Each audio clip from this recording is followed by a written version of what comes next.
Welcome to the Terrible Podcast with your hosts from SteelersDepot.com, where you can find all your latest and greatest Steelers news. It's Dave Bryan and Alex Kozora, always lit, talking Steelers. And now, here's Dave and Alex.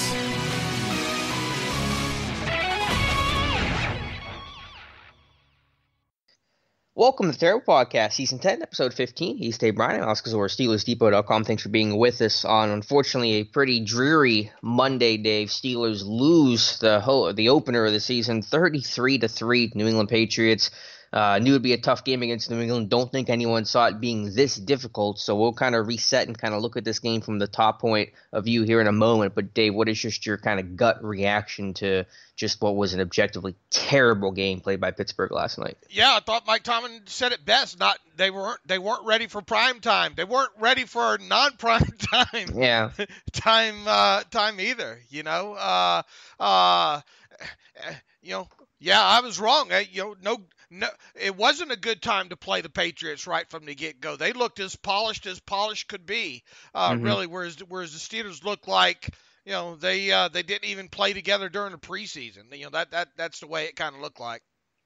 Yeah, I agree. A lot of issues on obviously both sides of the football. We'll kind of delve into that, but let's reset.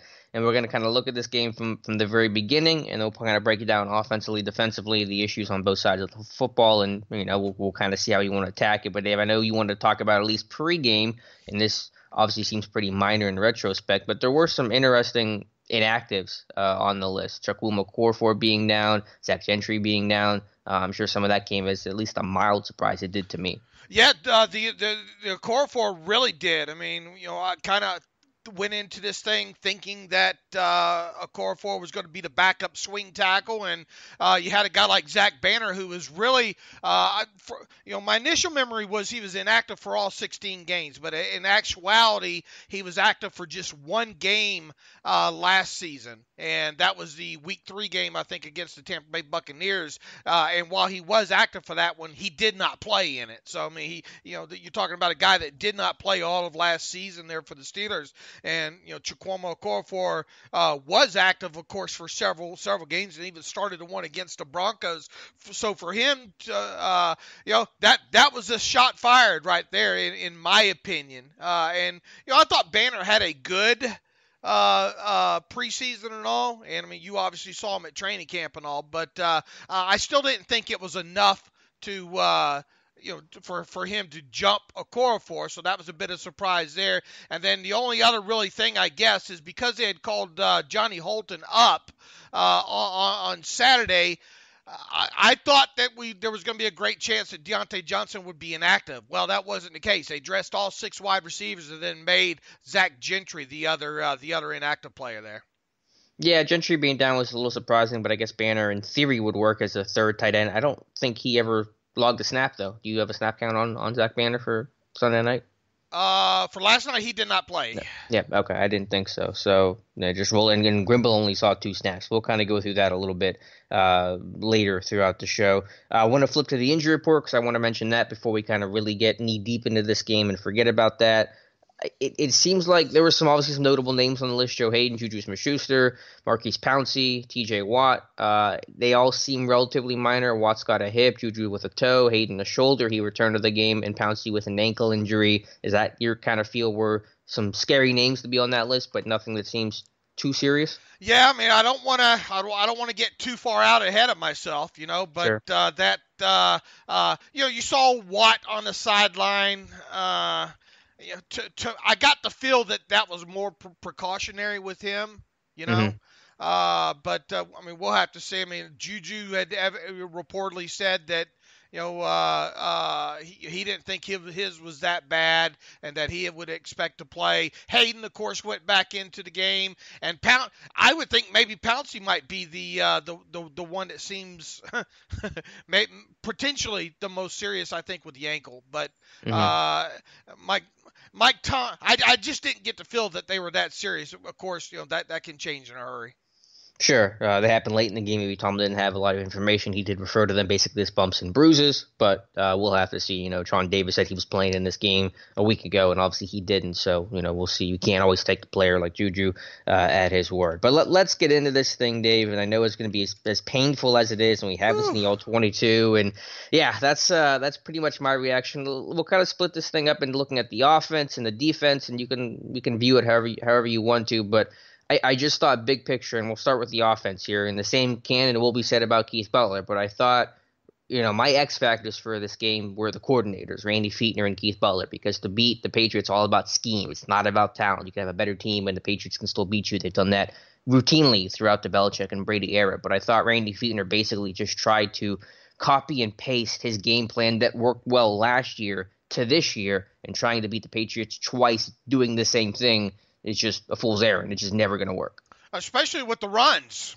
Mm-hmm. Yeah, those toss counters that surprised Patriots last year didn't work this time. And I think I forget which player had said it, but after the game that I think it was during the week that maybe even a Patriots player said, look, they were working on doing a better job at filling those gaps than they did last year, just in case. And I understand that you go into this thing and not having a lot of tape on the other guy, obviously, but you can't. And wasn't it kind of telling right from at halftime? I think where was it halftime where Tomlin where Michelle Tafoya said something about adjustments or whatnot or change. I forget when she had asked Tomlin or when that quote was said, but the fact that they really didn't.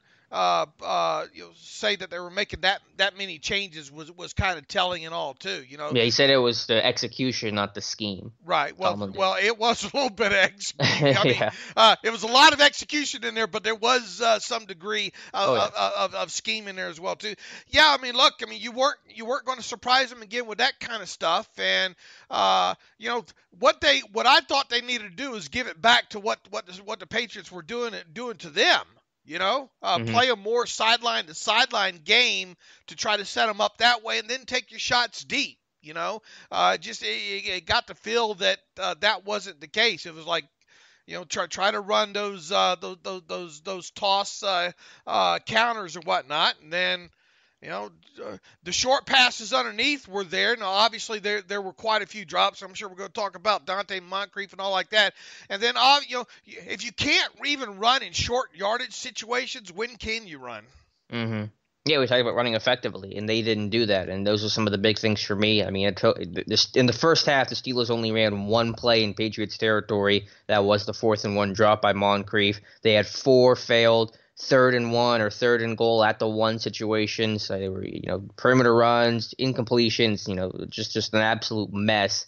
And they had 1 rushing first down the entire game, and that came on the 4th play of the game. James Conner with a 3-yard run on 2nd-and-1. So not that you had that balance. We talk about how overrated that is and overstated that is, and obviously in a game like this, where you get behind pretty early, by early 3rd quarter, you're kind of in a pass-only mode. But the offense couldn't get anything going, and we talk about the importance of that vertical component and that true deep threat this offense needs for it to thrive. They don't have that right now, so teams are playing everything shallow and daring Pittsburgh to beat them deep, and that's generally not how they've been played in the past. Teams had to respect the deep ball and that open everything underneath, and so right now that's clearly one big component this team's missing. Now, make no mistake about it, and this isn't an excuse, but that Patriots defense will probably be the toughest defense they face all season.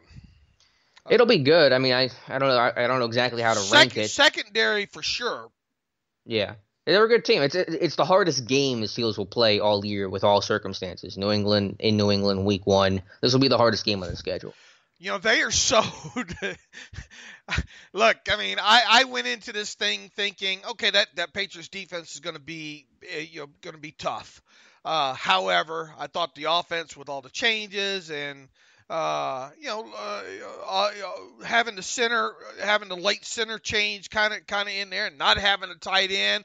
I thought the Patriots offense was going to be sluggish, a little bit. I didn't expect them to be as precise as they were. That defense of theirs is precise. We talk all the time about at least when it comes to teams like the Patriots, the whole pattern matching and things of that nature, and how Belichick does his best to take at least your top threat away from you. They did that. I mean, nothing was surprising to me kind of with what they did. Now Gilmore, I think following, and even that was kind of just maybe a mild shock, Gilmore following Juju all the way around. And he even said after the game that, his goal going into that thing was to be as physical as possible with Juju, to get his hands on Juju. And then when Juju did make the catch, to get him down on the ground as soon as possible. Now, this quick after the game, we don't have the all 22 on that, so it's kind of hard to see, how much bracket and all like that. But it did seem like they were paying a lot of attention to Juju, as we probably would expect, and they were pretty much saying, okay, what can you do with your other guys, with Moncrief, with Switzer, and then with your guys going deep in Washington and Holton. And Ben Roethlisberger was just 4 of 15 on passes thrown 10 or more yards. And normally, normally we only look at what we consider deep passes as being 16 or more yards down the field. Well, that number was ugly in itself. So I thought, well, let's have a look at 10 or more yards down the field. 4 of 15 thrown 10 or more yards down the field for 109 yards, and a lot of those, well, obviously the one to Washington was a bit of a gift, I thought, because whichever McCourty that was didn't do a great job of Jason he got out of phase, Mm-hmm. So yeah, it didn't look like he knew where the ball was at. Right. And if you're not able to put the ball down the field, there you go. I mean, you're taking a big come on. And look, I mean, those Steelers receivers need to learn how to play a little bit better, do a better job of playing backyard ball as well. Mm-hmm. Yeah, and scramble drills, I thought they were, in one play in particular down in the red zone. I'm sure when the All-22 gets posted, I can go back and look at it, but that looked poor. I want to take another quick step back for myself here and just kind of put this loss in context. It's the fewest points the Steelers have scored in an opener since 2001, a 21-3 loss to the Jacksonville Jaguars. The 30-point defeat in Week 1 is the largest margin of defeat in a Week 1 game the Pittsburgh's experienced since Dallas beat them 37-7 in 1997. Good news, Steelers went 11-5 that year, made it to the AFC title game. But it's pretty historic stuff for a Week 1 loss for Pittsburgh. And the bottom line is, I tried to impress this point during the offseason, and I know it's a dumb point to make because everyone knows it, but I really tried to say that everyone knew, you were going to miss Antonio Brown from an on-field product and how much of an asset he was to this offense. But you really didn't know how much you were going to miss until he wasn't out there. And you felt that last night where you're relying on everyone else to step up and you're asking Dante Moncrief to do things that AB would be able to do. And not to pick on Moncrief, but it's impossible not to. I mean, that was, for my money, maybe the worst receiver performance I've seen in Steelers history as long as I've been alive. 3 catches on 10 targets for 7 yards, at least 3 drops, maybe a fourth. That's as bad as it gets. Yeah, it was. And look, we knew he was going to have to come in and play, play the X receiver position. We knew that we weren't going to see him do a lot of things that AB did, but for God's sakes, catch the football. Yeah, not asking for much.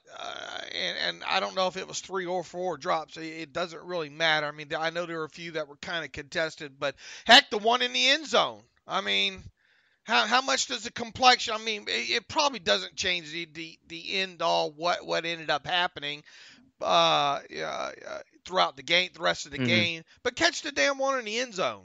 Yep. At least give your team that right there, and you get some points on the board. Who knows how? Mike Tomlin, I think, and it's easy to discard a lot of what Mike Tomlin says, cliche-ish, I guess, if you will, after a game. But when talking about the defense and being able to slow down Tom Brady and all like that, I think the thing that really hit home the most and was correct was, look, you got to make Tom Brady compete and that offense compete. if you're not putting them in a lot of third down situations, or if you're not making the game close and putting them in a little bit more pressure situations, you're just giving it to them, man. And it had that feel right really from about the second possession on. I think I counted about, and going back through it, and this isn't exact, so don't hold me to it. I think I counted about 2 times where it looked like post snap that Tom didn't like, or was a bit surprised maybe about what he saw. I don't know if you felt the same. A couple of times when he had to burp that baby just a little bit longer. I think one of those ended up being a sack, which is rare. I damn sure didn't expect him to take a sack that late in the game when he did there. Look, you come out and you play man against him. He's going to rub you off. And that's exactly what they did early on. And then if you want to go back in and try to play play some of your zone stuff, he's going to wait for the opportune time. He's going to look your safeties off, and he's going to try to beat you down the seam, down the middle, or with an over route. And he did that. I mean, it's almost, you got to do a better job of disguising that stuff, man. And they just did not do that. No, they didn't. And again, Butler, I thought, had a very similar game plan to last time. And sure, you have to play a lot of man coverage to beat the Patriots, but you got to mix it up. And you knew that, the Patriots, again, the last game they've lost was the Steelers game last year, Week 15. So they were going to really look at this game and say, okay, the Steelers have evolved their scheme and kind of what they call, and going back from the old Dick LeBeau cover 3 spot drop. Now they're a much more man-heavy team. So let's adjust to that because we know we're going to get it again. And we're going to run a lot of man beaters. We're going to ID coverage with motion. We're going to know if they're in man or zone. And we're going to take advantage of that with these pick routes and rub routes and option routes from running backs on linebackers and things like that. And they did that routinely, and then they just hit him with play action and worked the middle of the field. And Steelers blow more. Why is it that it's always against New England? This defense blows at least one coverage a game, and generally even 2. I mean, you had the long catch by Dorsett in this one. That's the part that baffles me the most. I'm going to try to go a compilation of all the blown coverages in recent history against the Patriots because it's insane. But Butler, again, like Fichtner, had that same game plan, and of course it didn't work because the Patriots were always going to adjust to it. You could always usually find, I think, and we'll see what the all 22, you can usually go back through these things and find the setup play or something, with these that he thought that they might be in this, and if we change this one route here, I mean, they are the kings of of adjustments, right? I mean, yep. Especially with that offense and all. And I'm sure we're going to find 1 or 2 plays in there that set that up. Now, on that deep one down the middle, I don't know what you saw. I mean, the safeties weren't wide enough. It ended up looking like quarters coverage, and it looked like they just had them split them. And Edmonds and Kelly, I got it, you take it. Yeah, miscommunication. Did not know which one was going to take the middle route, and they probably weren't prepared for that kind of thing. To know who had that. I don't know, but the Patriots identified it. And even to get beaten quarters down the middle, ooh, that hurts. Yeah, I mean, I should have talked about it more during the week. I made a note on Twitter before the game. We talked a lot about the debut of Devon Bush, and we'll talk about his performance individually here a little bit later in the show. But I thought it was more important to note the debut of Cameron Kelly, filling in for the injured Sean Davis with that ankle injury, and how he was going to, in his NFL debut, go against, the 42-year-old Hall of Famer and Tom Brady, and obviously did not pass in this one. While I thought Kelly did a decent job as a tackler and coverage, almost a total liability, both in communication and just making plays on the football. So obviously Sean Davis, you're seeing the value of him, a better athlete, better communicator. That free safety spot's such a huge, important part of communication. It's probably second to whoever's got the green dot at linebacker. So, you have to be able to be on your P's and Q's there and to trust that in a guy like Cam Kelly in his first game. When Devin Bush makes a mistake, I'm sure he made many in that game, they aren't as magnified as much as they are when you play free safety. The deeper back you are and the more space you occupy, the larger your mistakes are magnified and the bigger you pay for them. And that's what happened with Cam Kelly. So he had a good preseason. He might have a valuable role as a sub-package defender. but obviously as an every down free safety, not going to be your guy.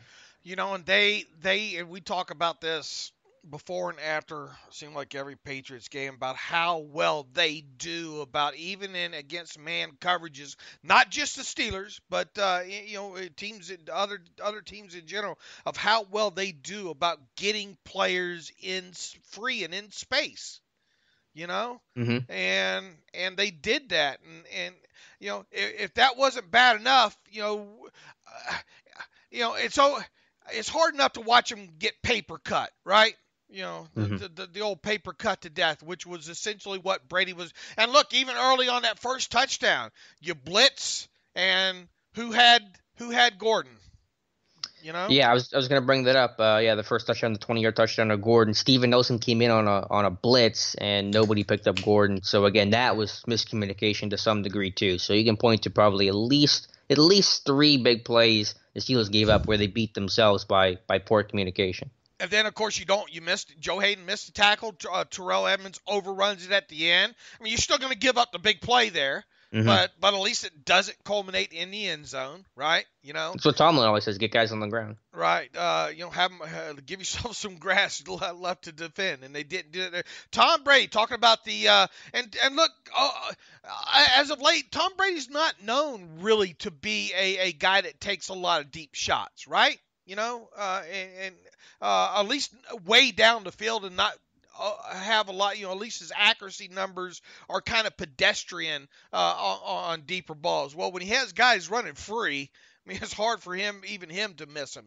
He was 7 of 10 on passes thrown 10 yards or longer past the line of scrimmage for 191 yards and 2 touchdowns there. So there you go, And at some point, the NBC graphic showed it. I'm not sure what the final numbers were. I imagine they were similar. I think he was 6 of 7 with 2 touchdowns against the blitz. Obviously the front 4 really didn't get home. Pat did a nice job to keep guys in to protect Brady, and really shut down a guy like TJ Watt. But even when Butler brought pressure, it just didn't work. Nothing obviously worked defensively or offensively for that matter. Right, and the thing is, you've got, you got to get them in situations where you have time to get after them too. Right. Yep. If it's 3rd and 3, you're not touching Brady. Right. I mean, if you're not putting them in those longer situations, you're asking for it. Yep. And Brady, I pulled up the numbers against Pittsburgh in his career, including playoffs in New England. Brady has completed 74% of his passes, over 2,100 yards, 21 touchdowns. Still 0 interceptions. He is 6-0 in those games. So, I mean, those are just absurd, literally video game type numbers against Pittsburgh in New England. And we went into this thing knowing, man, you got to get at least one. You got to get at least one turnover on him. You got to sack him a couple of times, if you want to have a chance to win this thing. And none of that really happened. I mean, I know they got the by the time they got the sack and the hits on them and all like that, it didn't matter. I mean, once they boat raced out to 20, it was over with. Then I'll give the Patriots this: they worked on the stuff. They almost used the second half as target practice, if you will. I didn't think they'd be near as aggressive as they were in the second half as they wound up being. I thought, man, just Steelers aren't able to move the football here, so just run this clock out and all, But they stayed aggressive on that, and caught those linebackers jumping up for some of those play action fakes. And man, I mean, what can you say? I mean, he spread the ball around. How many targets did Brady have? I wrote it up last night. 1, 2, 3, 4. 7 different players were targeted last night, and only 4 different receivers, with Myers only being targeted once. So, I mean.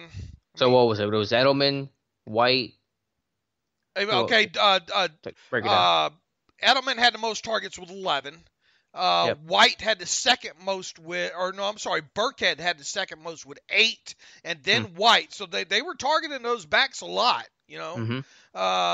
So 8 for Burkhead, 7 for White, and then only 4 I say only 4 each for Dorsett and Gordon. But those guys caught 7 of those 8 balls for 168 yards and 3 touchdowns. So, Man. Man. you know, I it wasn't volume, it was quality. Yeah, yeah. Steelers under Mike Tomlin, they're 17-33 when not forcing a takeaway. You had to do it at least once against, and I don't know if it would have made a difference last night ultimately, but you had to at least register one takeaway and create that splash play, and it didn't happen, and we've harped on that, and it's got to change for the rest of the season. You don't force takeaways. Even if you've gotten faster on this defense and you've gotten more versatile, if you can't create the takeaways, that doesn't matter. And not the way the NFL is constructed today is defenses only win when they can create big plays. If you can't create big plays, you have almost no chance of being a successful defense. Yeah, and at one point the big plays. What did I put on Twitter? There was like 5-0, I think, in the first half there, and just snowball from there. I think the Steelers obviously ended up with 4 to. I don't know what was the final tally there. I mean, it wasn't close enough, obviously, but and we talk about the Tox battle all the time: turnover differential and explosive play differential. They damn sure weren't winning the explosive play differential early on, and while the turnover differential was even 0, I think at halftime. That's not good enough against the Patriots. You've got to get them in those negative numbers there. And once again, the snap to throw with Tom Brady, at least early on in the game, you weren't going to touch him. I mean, I know it's easy to get, Dupree didn't do this, or no, Dupree did not have a great game. But outside of pass rushing, I think Javon Hargrave maybe had a couple of good good pass rushes in there. And, of course, you had the Watt, I think maybe 2 or 3 times looked like he might get there. And, heck, even one of those times he got that's how bad things are going. You get a hand on Tom Brady in the football, and he still completes the pass. Did you see Vince Williams' reaction after that play? No. Kind of threw his hands up like, are you kidding me? Yeah, what else can we do here? Yeah. Right. I mean, back to the drawing board. I mean, obviously it's going to be a good problem to have if you're facing these guys again at some point in the playoffs. But we talked for as soon as the schedule came out, these first 4 games are going to be a huge test of where this Steelers defense is, in my opinion, and they flunked the first of the 4 tests, if you will. I mean, just plain and simple. And then the offense. I mean, look, if you're not, you got to help your defense out. Going back through the game last night, at one point, the commentary was, this is the Patriots' 32nd play, offensive play run, and the Steelers have run just 16. Okay? Another way that you got to beat Brady is to just keep him off the field. That's where I was going to go. Just to go to the defense briefly, is that the couple minor positives is that they were on the field a lot. I'm sure that they were gassed, and that had something to do with it. They did a nice job in the red zone. New England only went 0 for 3. I thought Steven Nelson played well. The run defense was okay. Any other minor victories you saw from this defense? Because, like you said, the offense did not do them any favors in this one. At one point, the score was 0-0. Yeah, they got the stop on the first drive. They got the stop on the first drive. They did do that. They had a couple of tackle for losses, or in the game there. What else did they do well? Yeah, not a lot. Yeah, I think that early indication of them winning, I think on the first drive or two, and then they started getting gassed because the offense couldn't move the ball. They couldn't stay on the field. And then you saw the defense start to wear down with a lot of young guys trying to deal with tempo and playing on the road and all that. I'm not excusing that, because this defense still did not play well and they still had big issues. But I think there's at least some caveats to be made about that. And I thought, how did you think Devon Bush did? I thought it looked okay, relatively speaking. There were at least 2 times I thought where it looked like someone was having to tell him what to do. Okay. But overall, I mean, for what he was being asked, heck, he played 70-something% of the snaps. That might end up being the lowest snap count Yep. Bush has all season. I don't know how you feel about this. I mean, I'm done with seeing Vince Williams on the field. I don't know about you. But I mean, I understand there's certain situations, goal line situations, and possibly known kind of run things. But Brady was just waiting for him to get out there. Well, I mean, he only played in base that I'm aware of, and if anyone got picked on last night, it was Mark Barron. I mean, he played an every down role, and he got whooped repeatedly. Well, and the one where Vince was being asked to run down the middle of the field too. Yeah, it's not Vince's fault. Well, I mean, what I'm saying, I don't care if that's Barron or Bush or not. I think Barron maybe does a better job on that. I mean, he probably still gets beat, but yeah, that's the bottom line. That's not a Vince issue. That's a scheme issue that a linebacker's on Josh Gordon. But it's time to let Bush play. Sure, yeah. This is what I said from the beginning, is that week one they were going to limit him a little bit, talking about Devon Bush, and Barron was the dime defender, the every down guy. What was Barron's snap count? Hold on a minute here, and I'll get it for you. Okay, because I'm not sure. I don't know if he was in base, because I think it was Vincent Bush in base, but Barron was in nickel, and then as far as I know, I haven't gone through it again because Game Pass was being wonky. Barron was in dime, and so he was the every down kind of guy. In that sense. Let's see. Bush, 53 snaps was 76% of the total of 70. Barron, 48, which was 69%. Okay, and Vince, what do you have, 20, 25 maybe? Vince had 22, which was 31%. Yeah. Yeah, no, I agree. I think from here on out, Bush is going to be the guy, every down type of player. But I thought for week one it had to be a little bit different. But yeah, I mean, no one played obviously particularly well. I'm not going to try to pretend otherwise in this one. Yeah. Anyway, you wanted to flip back to the offense. I'm sorry. I just wanted to get that note in there with the defense. But what were you going to go with the offensive commentary?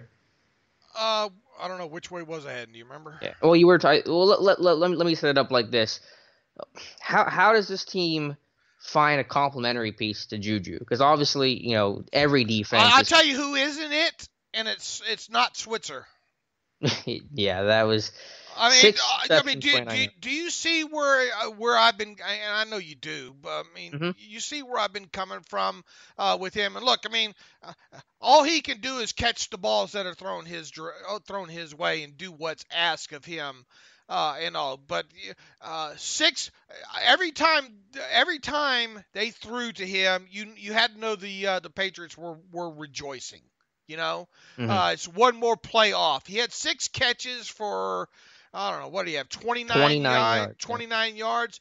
His average depth of target, 2 yards. Yeah, it's okay. That's the average depth, and then of course the yards after the catch average was 2.8.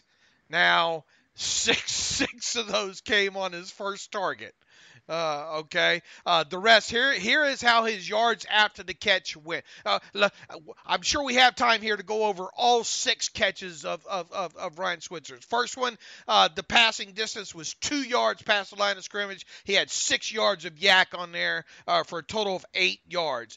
Second one, a yard behind the scrimmage and then 2 yards of yak for a gain of 1. The third one, a yard behind the line of scrimmage, 2 yards of yak for a gain of 1. Passing distance on the 4th target, 6 yards past the line of scrimmage. That was good to see. 1 yard of yak for a gain of 7. The 5th target, 4 yards past the line of scrimmage, 3 yards of yak for what, a gain of 7. And then the 6th and final catch of his, 2 yards past the line of scrimmage, target depth, 3 yards of yak.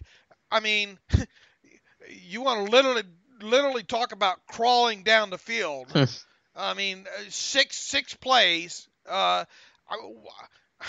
mean, I get it. I get him in short yardage situations. Really, I do. I mean, he's great. And in fact, I think they might have, when they were down there in the red zone there, I think that might have been Ben's first read potentially on one of those was, that kind of, he likes to run that 3 yard out, in the end zone, like we saw him do against Tampa Bay last year on a touchdown to Switzer.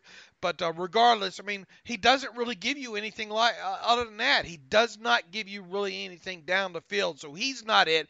Moncrief, I mean, how much does the complexion change if he holds on to those all those targets? A little bit, but not a lot. You couldn't get other than the one to Washington down the field, which I caution giving too much credit to Washington on that play. I mean, he caught the deep ball, but as we talked early in the show, McCourty uncharacteristically got himself out of phase on that play. And then, well, it was a nice route by Washington. I mean, it was a nice route, but I mean, I'm grasping at straws here, but I know he made a big play.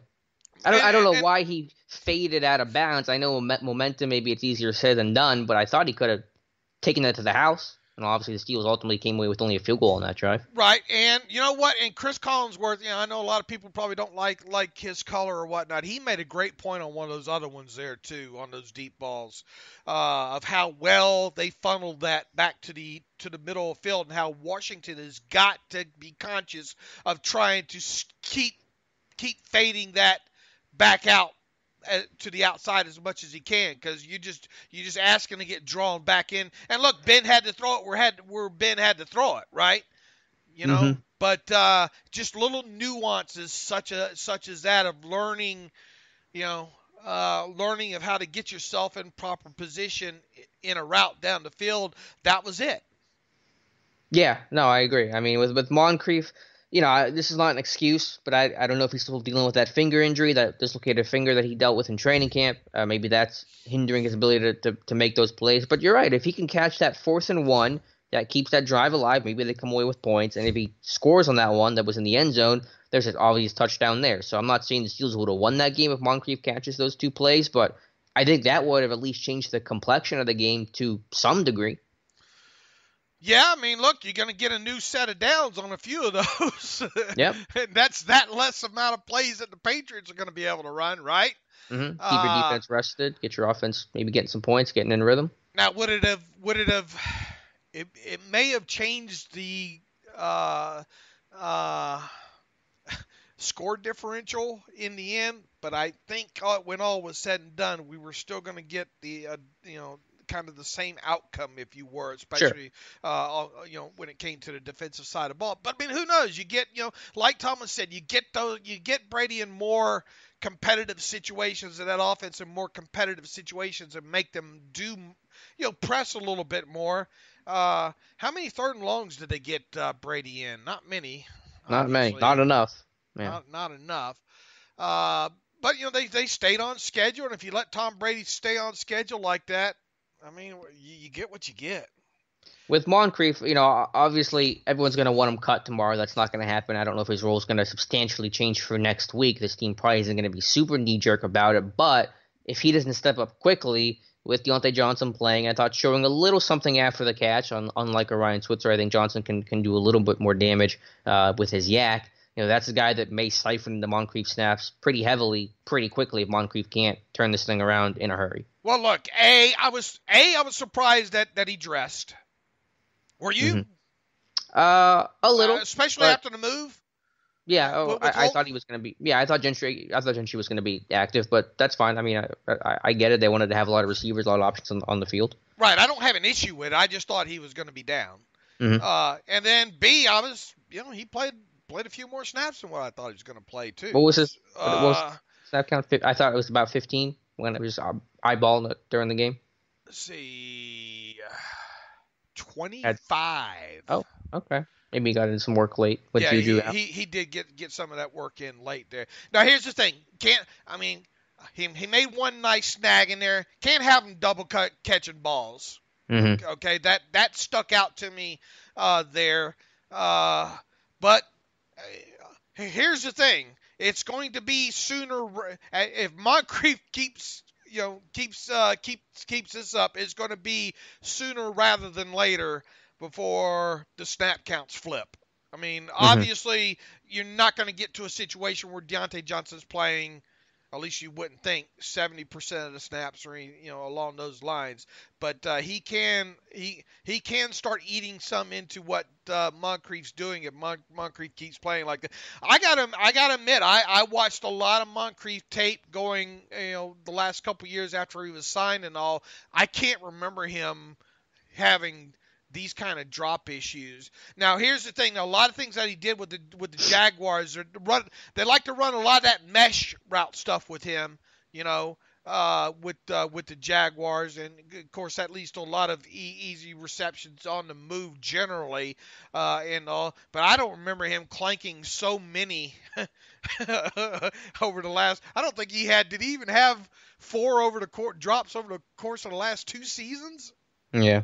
Yeah, I don't know. I mean, I thought his hands were just okay. I didn't think they were terrible or they were great. But the thing that I'll say about the receiver group as a whole is that who on this team's making contested catches, those big play moments? Moncrief, Johnson, Washington, all those 3 guys are pretty unproven. Juju's obviously capable of that, but again, teams are going to play man coverage, bracket Juju, and force those receivers to step up and make those contested plays. And I don't know if any of those guys, aside from Juju, are capable of that right now. Washington might be your best bet, but he's got a lot to prove too. So that's obviously a big concern moving forward. And what was the deal with not trying to get the ball to Vance McDonald more?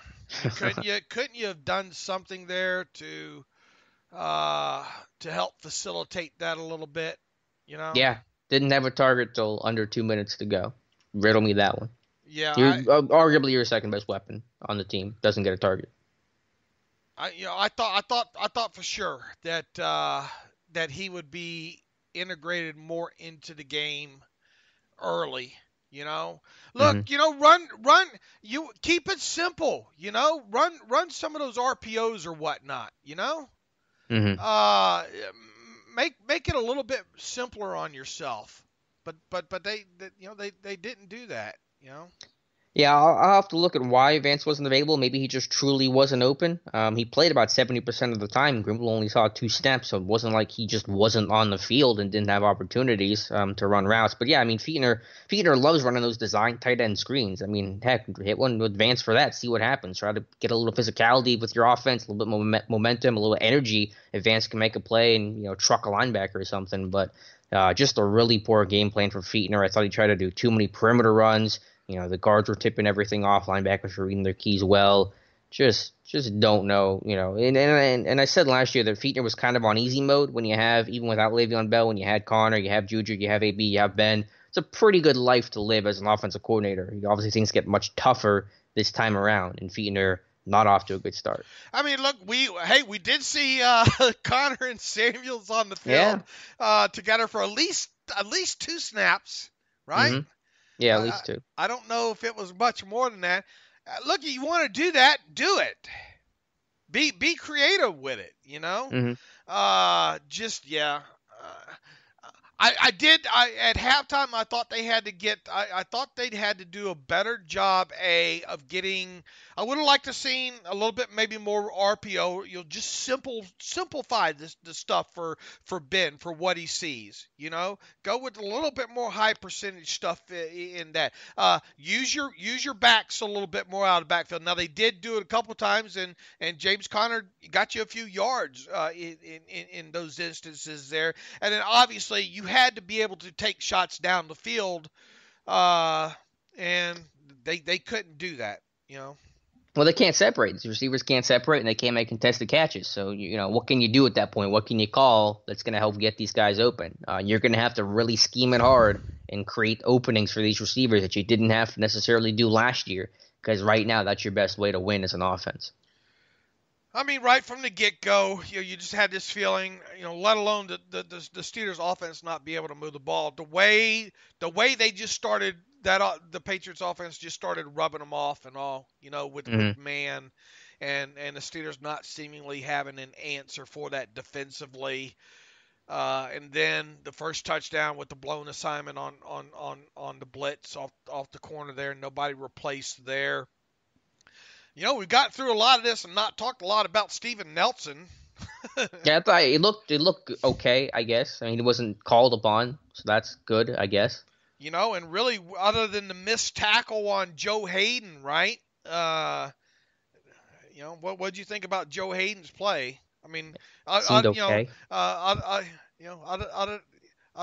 than what happened, how'd you like to play, Mrs. Lincoln? I don't know how does that saying go there, but other than the noise or whatnot, but Yeah.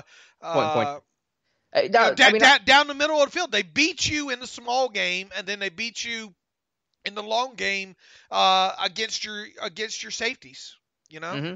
Yeah, they took advantage of a guy playing in the AAF 6 months ago and a second-year player who I'm still excited about, Terrell Edmonds, but obviously struggled last night. Those two guys against Tom Brady, and Tom Brady won. I will say is that those pick routes and those man beaters, they are tough to stop his defense. Like, that's not an easy thing to do. There aren't any great answers for that. Really, the best thing you can say is that don't let New England get in third and short. That's how you avoid those man beaters. So if they want to run this little rub route and hit the flat, then get 5 yards, fine. It's 3rd and 8, we'll get off the field. That's probably the best way to prevent that, is not put yourselves in those situations in the first place. But this team, was allowing positive plays, letting New England stay on script and get into a rhythm and not have to worry about second and long, which the Steelers offense had to do repeatedly. And that makes obviously a world of difference. Or perhaps maybe learning some more pattern reading, right?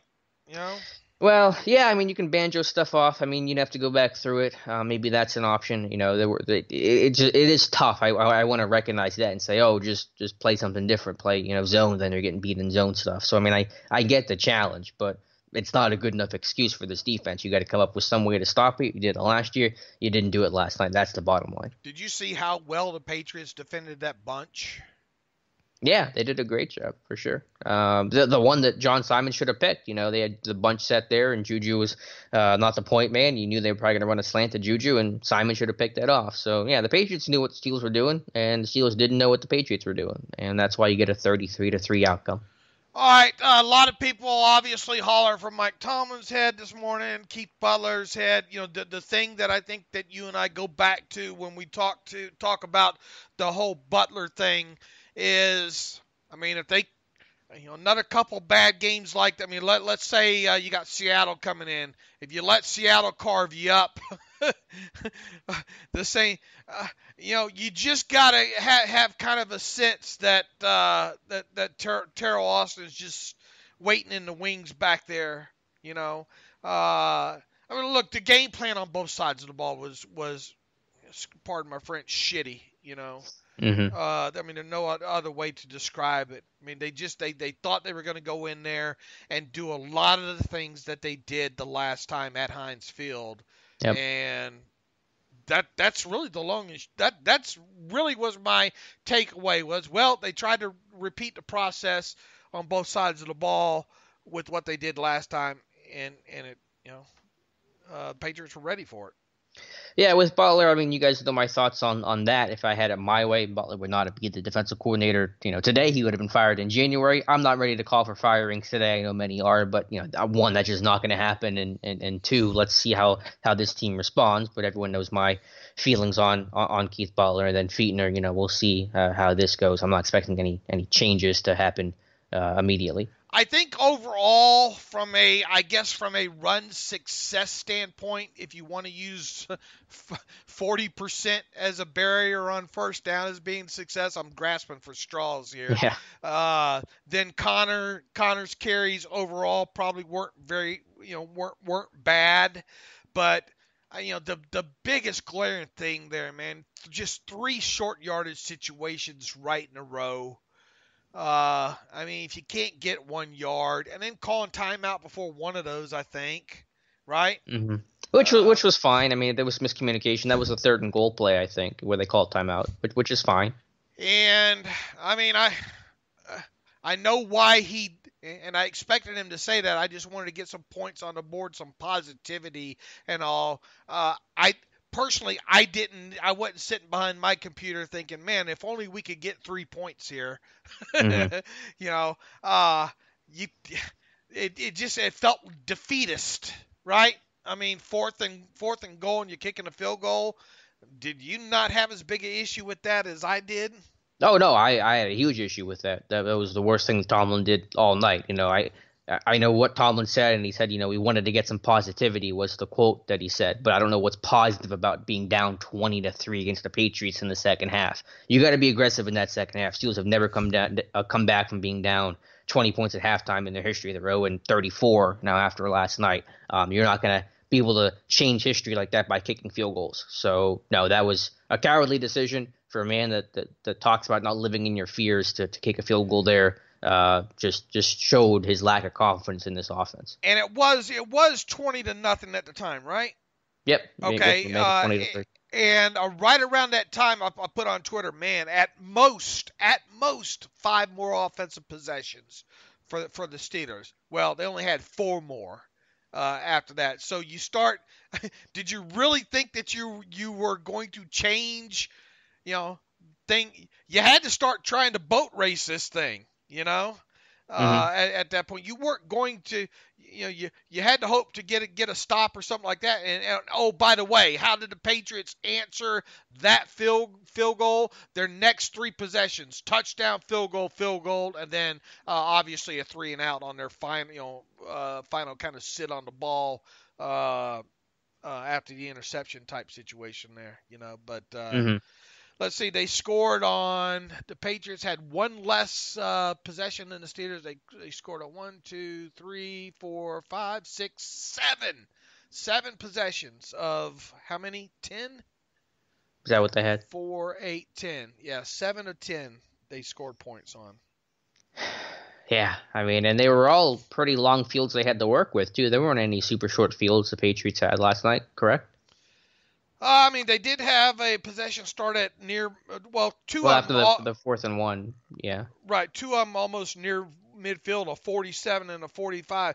That's another thing, man. It just chaps me, once again, now their best field position on the night, the Steelers, was their home 45-yard line at their final possession. Other than that, 12, 25, 21. They did have a field position, which was their best of the game prior, was that short punt. And look, here's a positive. Ryan Switzer running up and catching that shortish punt. That we're really grasping for straws here, right? Yeah, a fair catch punt. A fair catch punt at the Steelers 30. Hooray! Throw a parade. And then from other than that, it was 25, 25, 25, 28, 20. And we've talked, I don't know how many times. Look, it was. Here's the reason why Ben had 15,000 passing yards last year, because they kept starting on long fields last season, kept having to go long fields, and that's going to lead to that kind of stuff. Without AB now, you're not going to be able to consistently drive those long fields like that. So somehow, some way, via the old turnover or special teams return a couple of times during the game, this offense is gonna have to be afforded some good field position, and they certainly didn't get that last night. It was a debacle, right? Really, from the second Patriots possession on. Pretty much. And again, just to kind of look back at the issues going forward, is the complementary pieces at receiver. Who's going to step up? Can these guys separate? Can these guys play bend ball? Can these guys make contested catches? Can they make chunk plays down the field? Right now, it's hard to have a whole lot of confidence. Now, it is a young group. It is a new group, and guys will get better, and there's some optimism that's probably worth having there. And you recognize that Moncrief's not going to have that kind of terrible game probably ever again. He may not be great, but he won't play that poorly, and Johnson's going to mature, and Washington is going to mature, and the team's going to have a wake-up call to figure out how to change this thing, and it's good to have it happen early as opposed to it happening maybe late in a critical playoff scenario type game. But yeah, that's the big concern, is that you didn't know how much you were going to miss AB until you had to see it in person, and now you really feel those effects fully. I guess we should leave with a little bit of optimism here. Both sides of the football are going to be better. Yeah, and this was the hardest game they were going to play all year long. And I do believe that as well, too. This is not only the best offense I think they're going to play against all year, this is the best defense I believe that they're going to play all year as well, too. So, that's okay. You have to get yourself back into position, though, where you could potentially play these guys again, because it's hard to imagine, right, that the Patriots could go 16-0. Yep. I mean, Yep. really, right? I mean, who's going to stand in their way? They got a tough game later on in the season, maybe against the Chiefs, and we'll see if they're able to have. I mean, Tyreek Hill can't afford to get bounced around like he was bounced around yesterday in that game.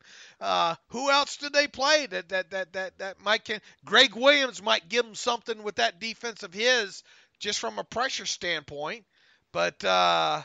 Who else is going to give him anything? So, I think, and when you add in AB, assuming he sticks, man, we haven't even gone down that hole yet. What do you think about the whole AB thing? Well, at this point, after the game, I've kind of forgotten about it because I got the Steelers on problems to worry about, and if they say, can they even get to a point where they may see AB and the Patriots again? Right now, obviously, it's not looking great, but. He clearly forced his way out of Oakland. He wanted to go to New England. I think that was maybe not the original plan, but once he realized that he didn't want to be in Oakland anymore, he wanted to force his way out and become a Patriot, and that's what happened. When do you think was the turning point with him about thinking, I got to get out of here? Somewhere either right before or right after Mayock said we're voiding your guaranteed money. Basically with that big dispute with Mayock, somewhere around there I think is whenever he realized I don't want to be here anymore. You got to give him props. He did it. And he did it quickly too, man. It's a method to his madness. The guy is part crazy, but man, the way these videos and all, I mean, it sure he's got a good somebody that can do. I don't know if he said you guys got to do something social media to help get me out of here or what. I mean, the whole taping. I mean, he's not that smart, right? I mean, no, it's just somebody's advising him, right? Sure, yeah. Again, there's a method to the madness, but he got what he wanted. That Patriots team, I mean, even if they're not going to go 16-0, I mean, forget about that. They're going to be the 1 seed. I mean, they're playing the AFC East, which is just bad. Did Jets blow a lead? Buffalo's not going to be that good. Miami is literally the worst team in football. Just 59-10 against Baltimore. So there's 6 wins for you there. They're going to be the 1 seed. The road's going to go through New England, and basically, how do you not pick them as Super Bowl, clear favorites right now? They did this to Pittsburgh without Antonio Brown. Imagine what they're going to do to any team with Antonio Brown. I mean, Brown, Gordon, and Edelman, that's absurd. And Gronk may come back. Who knows? I mean, yeah, give him the 7th Lombardi trophy right now. It almost feels like that. Do you think Antonio will last the season there now? I do. Do you think he'll go step in line? Because they're not going to allow him to be any different, right? I mean, Sure. Belichick, it's Belichick's way, and that's it, right? Mm-hmm. Yeah, I know it goes against all precedent, but yeah, I think Brown's actually going to be on good behavior because he knows this is, Why would he? Because this is where he wants to be, and because it's New England and how New England functions and the way they were able to make Josh Gordon, probably in a better environment. Although obviously he's still dealing he dealt with issues off the field, the way that LeGarrette Blount was not the malcontent that he was in Pittsburgh. James Harrison happier in New England. That's just how New England functions, and that's the expectation. Everybody knows it, and I'm not going to guarantee it, but yeah, I think that if it's going to work anywhere, it's going to work New England. Alex, I got a question for you. What's that? If you found $100 on the street, would you pick it up or keep on walking? Oh, one of these morality questions. Where are you going with this? Of course you'd take the money. So why do you keep picking winners and not betting on them, Alex? That's why I go to mybookie.ag. It's fast, it's easy, and they pay when you win. Let's face it. Where you're betting at is just as important as who you're betting on.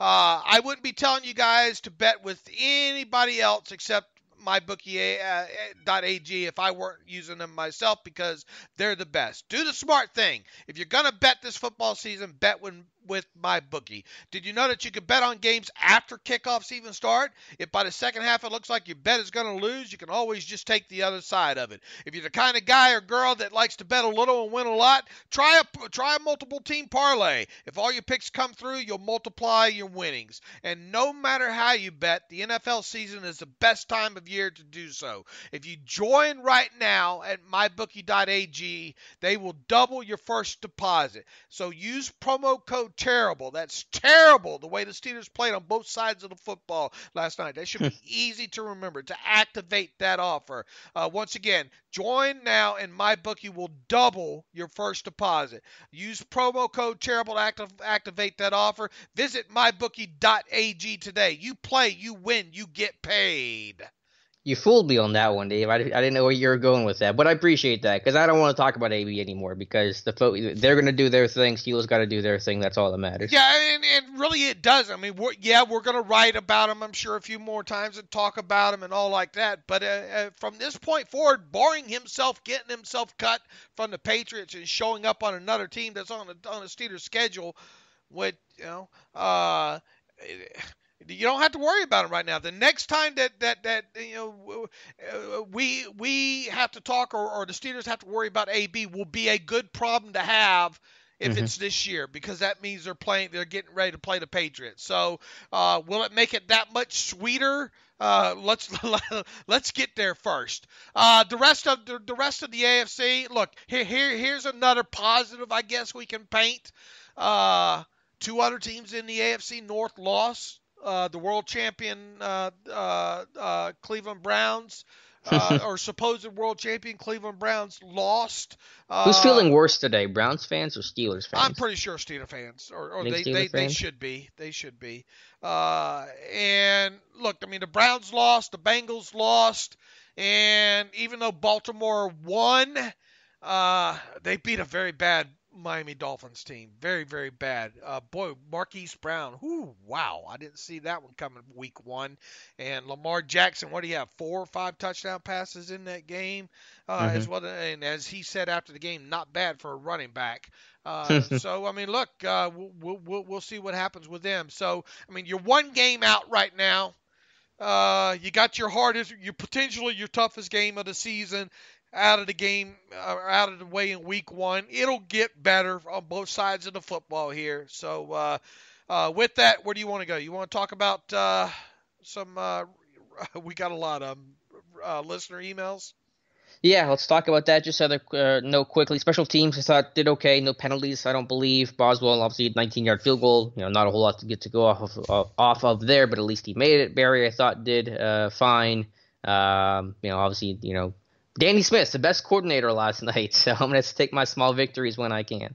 Yeah, look, I mean, the fair catch alone by Switzer got him that. Yeah.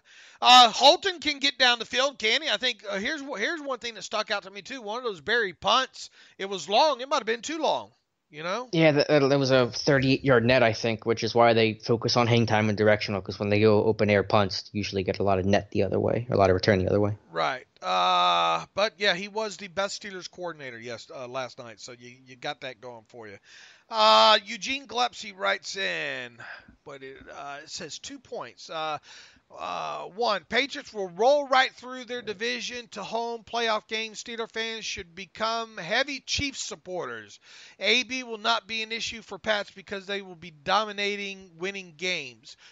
Number 2, could this week 1 whipping be the best thing for the Steelers? I don't know that no, I don't buy into this a whipping being a good thing like that. So I'm going to discount your second point, Eugene. Your first one, you said heavy Chiefs supporters. Why are Steelers fans going to become heavy Chiefs supporters?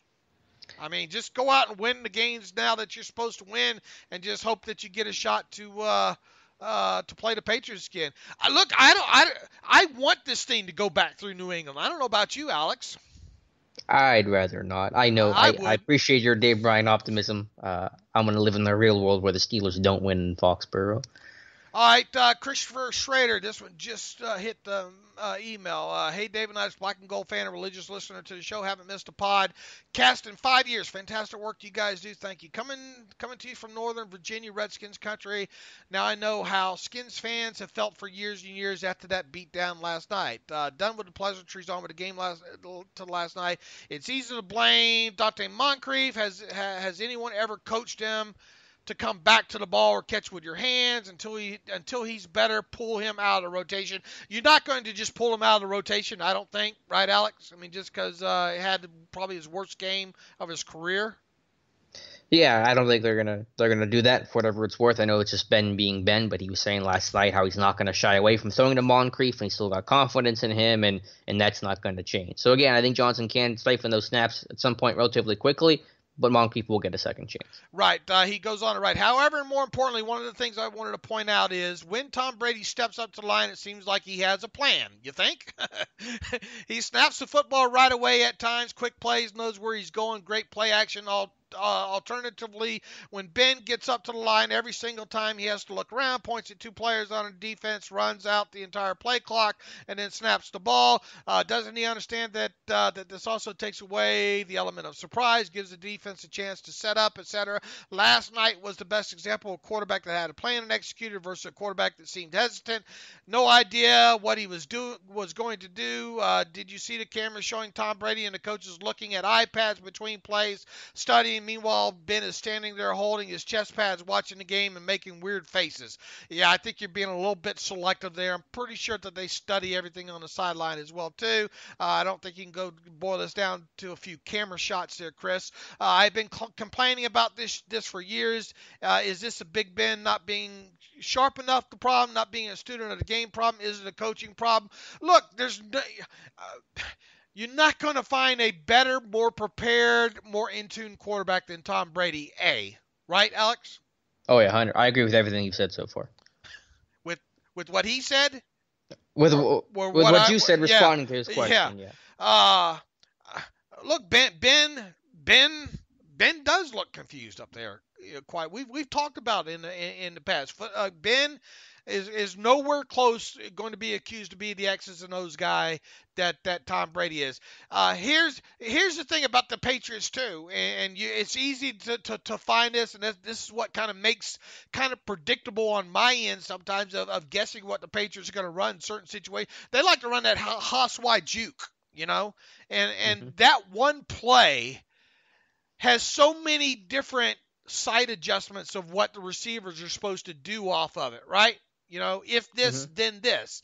And that thing can either have both guys going deep on the outside, comebacks, one guy going deep. So it looks like a different play on tape on all 22, where in actuality, it's just reads all the way across the board. Well, I mean, the Steelers don't really a lot of times put their guys, at least not visibly, in situations like that, right? I mean, that's why you hear about how precision Tom Brady likes his things. Everybody is supposed to see the same thing as Tom Brady does, and that's why that thing clicks. I mean, a lot of times they're running. I've seen them run that Haas wide juke 3 plays in a row before. Well, Randy Fichtner runs toss counter 3 plays in a row. Well, so. You get what I'm saying there. So no, I agree. Yeah, every team has side adjustments, but the Patriots probably do it better than any other team in football. So I mean, look, it's a damn good team they just lost to and played. I mean, they weren't even close to being on the same realm with them. So. But which I get, but the point is, you're supposed to be that kind of team this year. If you ever want to win a Super Bowl with Ben, you better be better than the Patriots. You better be competitive with them. And this team right now is nowhere on that same plane. All right, from Bob Turner writes in, hello, Dave. I hope you and your staff are well. I'm recovering from knee replacement surgery. Sorry to hear that, Bob. I had a feeling that the Steelers would not compete last night and he never turned on the game. The result was expected from this viewpoint. Why wouldn't you turn on the game, Bob? Or are you using hyperbole there? The result was expected from this viewpoint. Mike Tomlin, let's see. Mike Tomlin has proven that he can't win the big game. Furthermore, I wasn't thrilled when they extended Ben. He can't win a big game either. His 2 rings are a result of being a veteran team with tremendous defense. He was a game manager. Mason Rudolph could have put up 3 points last night for a lot less money. I haven't liked Tomlin's coaching since the Tebow game. Rooney has gotten complacent. Bob, I got to be honest with you. This is a stupid email. I understand the frustration, and there's a lot of anger, and there's a lot of venting, and I appreciate that. But, yeah, I mean, Bob, this is probably the stupidest email I have in my email box right now. Oh, Dave. I hate to be blunt. I mean, but it is. I mean, no sense. Why? I mean, did you not even watch the game, Bob. Uh, Man, that's just. I'm sorry. That I got to call it like I see it. That's stupid. Michael, write in and give us something. Other to talk about here. How much you hate Tomlin and hate Ben, and Ben can't win the big game. Michael Hewlett writes in, "Hey Dave and Alex, my name is Michael Hewlett, and my question is, how come we didn't pound the ball? And a serious question: can Ben manage a game from under center? P.S. I hate empty sets. Oh, and Seattle is coming to town. Fun. Here we go. All right, answer that one, Alex." No, I mean, I get it. Yeah, I don't know why Fichtner was so hell-bent on trying to establish the run to the perimeter. The Patriots have good speed. They read their keys well. You have a top offensive line that you can kind of get it for. I'm not even saying you have to go with Rosie Nix and go in with two tights and play this super old-school football, but you can get downhill with James Conner in this offensive line. If you can't do that, then you got nothing as an offense. So I don't understand that point. Was there another part of the question about empty stats? Yeah, I mean, they can work. Just guys got to make plays. You go empty on that one fourth down to Moncrief, which might not be everyone's favorite play, but Moncrief's got to catch that football. Like those guys got to make those plays. But the problem is you don't have the weapons you've had in the past for guys to make plays in their one-on-one matchups. All right, from Kane22. I hate football. I believe Dave drank the Kool-Aid. I know they always do, but why keep three quarterbacks this year? They know what Dobbs is now. They sure could use some help from someone that's going to see the field. Love the show. I mean, let's not pretend that adding a extra receiver or linebacker is going to make this team a whole lot different than it is right now. They needed Devlin Hodges. All right, I deserve that. Let's see. In your mind's eye, here's actually a good question to get people's mind maybe off this from Danielle Russell. Danielle's in Brisbane, Australia. Given the disaster this week, I was wondering if you could peel back the curtain and explain what it is like for you on game day. Have you retained some fandom and yell and swear during games, or are you like a neutral analyst when you watch the game? What is game day like for us, Alex? Really pre-games, just trying to get things ready for the game. And look, yesterday, I got to admit, I enjoyed sitting back and watching some of the early games and stuff like that. So game day in general before the game for me is kind of relaxed. I think it starts getting busy 90 minutes before kickoff when the inactive lists are announced. That's when we kind of start getting busy, and then during the game.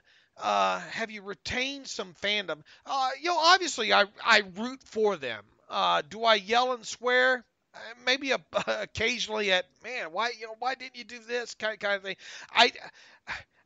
I'm not throw stuff. No, I don't. I'm not burn a jersey guy.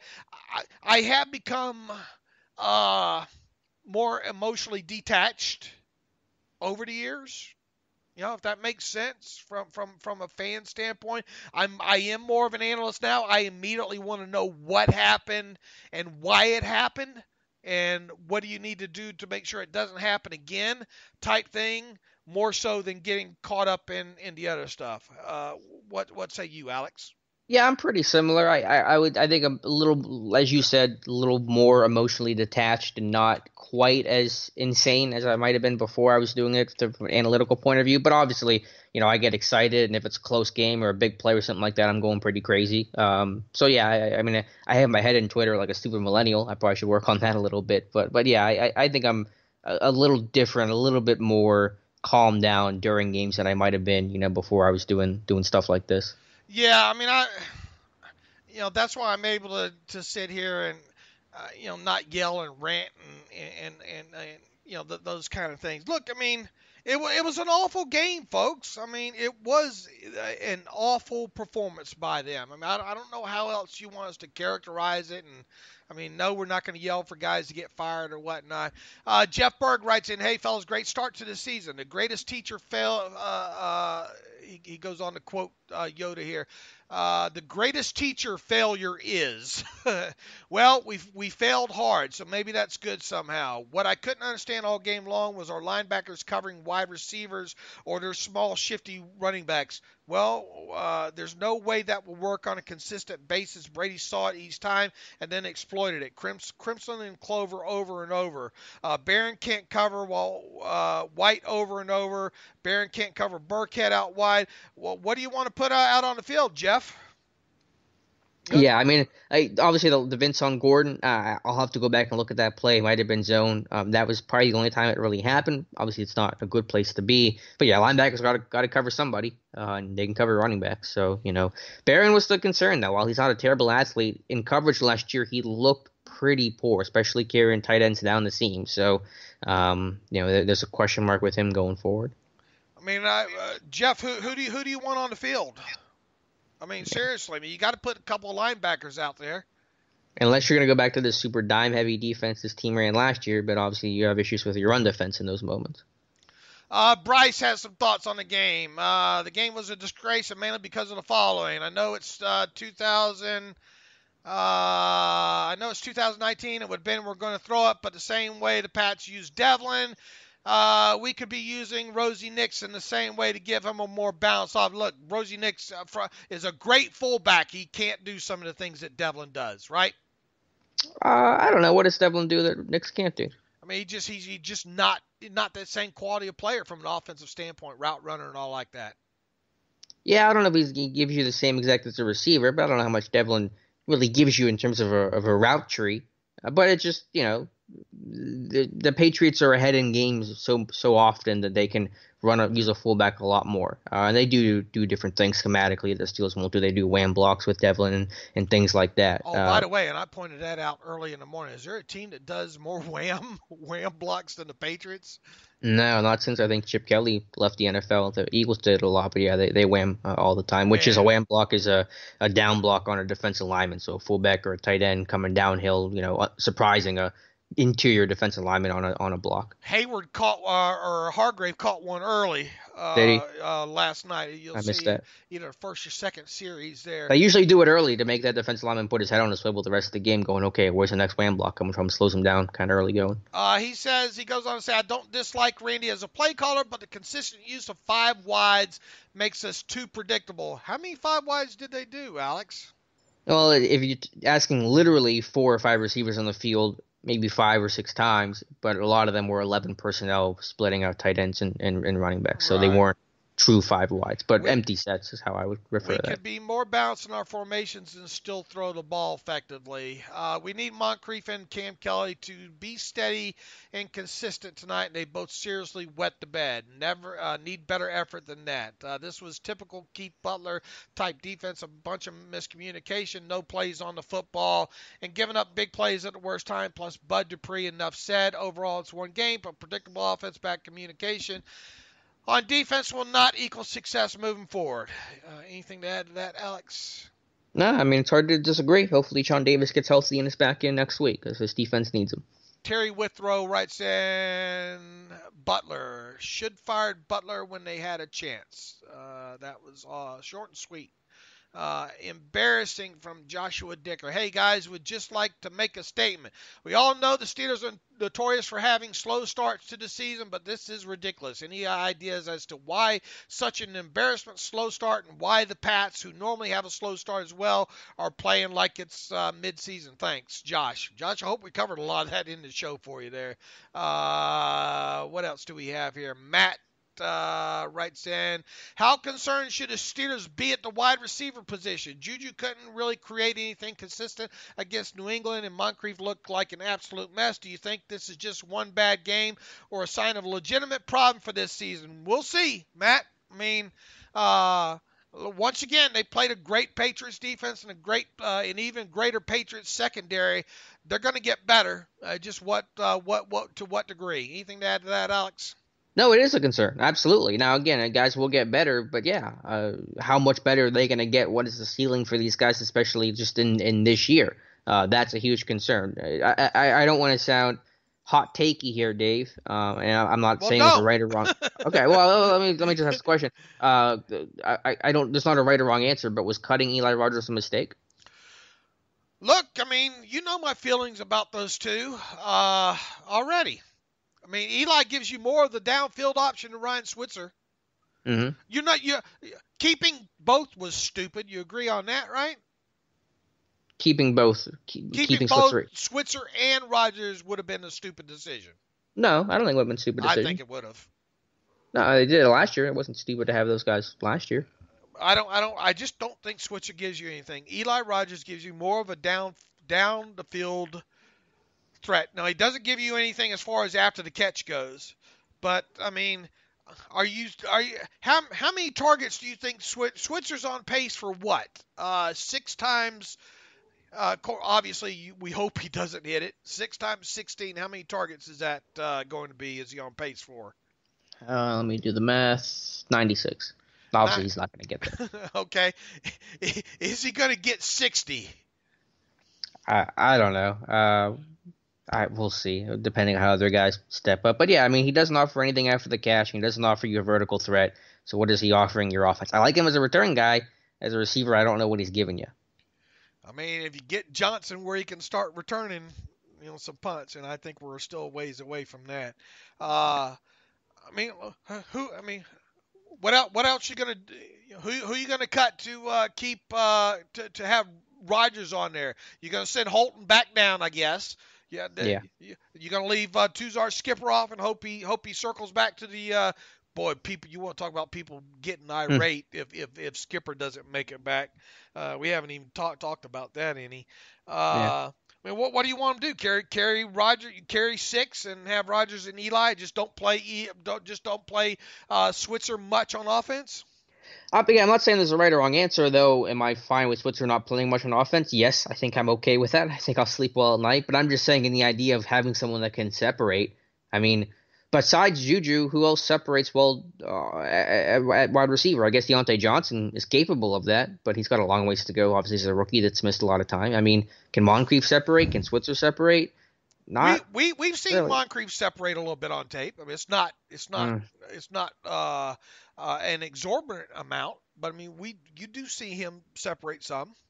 Well, I haven't seen it too much in Pittsburgh, unfortunately. Well, but, not in Pittsburgh yet. Yeah. No, I got it. Yeah, well, I mean, I'm talking about just training camp a little bit too, and even his Jacksonville tape. But no, I mean, I'm not saying you have to. I'm just, I'm not saying to sign Eli. I'm just saying is that he is gonna help. He would help you in one area that this team's missing right now. Yeah, we'll see. Andrew Weatherstone writes, "That's enough. Thanks for all your hard work over the years. I really enjoy your podcast and announcements, but I just can't continue to follow this team until they find it." Well, sounds like we're losing Andrew, Alex. I do have an article coming up that shows there is optimism here. I mean, this team got off. I'm sorry to cut you off, but this team got off to a bad start last year, and while they collapsed at the end, they turned it around after that bad start. So it's one game. Whether you lose by 3 or 30, it's still a loss, and you still come back with a clean slate next week. So I guess Andrew won't hear us read this, right? I guess not. Hopefully someone else in that same situation can hear that, and maybe that provides a little comfort. Andrew says, "I just can't continue to follow this team until they find a coach who actually knows what he is doing. Please take off your Homer glasses. Tomlin is not a great coach. Hell, he isn't even a good coach. Talent wasted by letting AB implode, and now he's on the Pats. And for the love of all things holy, why is Bud Dupree getting $9 million this year? The guy doesn't know how to lead, doesn't know how to coach, and hides behind silly platitudes. When is the Pittsburgh media going to wake up and realize that Tomlin, Butler, and the like are not good coaches? I guess the Rooneys are okay with mediocre football. I, for one, am not. I don't know how people actually pay their hard-earned money to watch this trash." Andy Weatherstone. Well, I guess Andy won't be watching or listening anymore, right? I guess not. I understand the frustration and the venting, so I'm not going to come down too hard on that. Let's see what happens week 2. AB signing from Luis Diaz. Hi, guys. Do you know what was the cap room the Pats had before the AB signing? Do they usually have more than $15 million? I assume they still have some cap room for the rest of the season, or have they arranged the cap situation even before AB was released? I'm not sure why you're worried about that, Lewis, but I will tell you this, that the Patriots added an option year. See, the first things that come out, Lewis, I mean, you have to take with a grain of salt, man. You have to find out the whole details of this thing before you jump to any conclusions. I think they only had something like, I forget, maybe 10 million or something in cap space. And people say, well, how do they fit into 15 million? For one, AB won't sign that contract until today.